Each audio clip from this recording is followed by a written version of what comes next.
আসসালামু আলাইকুম। আশা করছি সকলে অনেক অনেক ভালো আছেন। এসেনশিয়াল সেন্টেন্স স্ট্রাকচার ধারাবাহিক আলোচনায় সকলকে স্বাগত জানাচ্ছি। আজ ৩০শে আষাঢ় ১৪৩২ বঙ্গাব্দ। স্নেহা এবং আমি উপস্থিত আছি।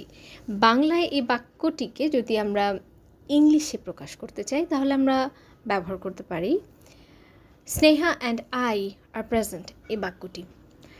আমরা জানি যে আই এর পরে সাধারণত অ্যাম এই ভার্বটি বসে থাকে। তাহলে এই ক্ষেত্রে আর কেন হলো? কারণ স্নেহা এবং আমি অর্থাৎ স্নেহা অ্যান্ড আই দুটো মিলে একটি কম্পাউন্ড বা প্লুরাল সাবজেক্ট হয়েছে, সেজন্য এটিকে ধরতে হবে উই হিসেবে। তো উই এর পরে আমরা সাধারণত কী দিই? আর। একইভাবে স্নেহা এবং আই আমাদেরকে মনে মনে ধরে নিতে হবে যেটি উই বোঝাচ্ছে। সেক্ষেত্রে Sneha and I are present হবে সঠিক ট্রান্সলেশন। অসংখ্য ধন্যবাদ।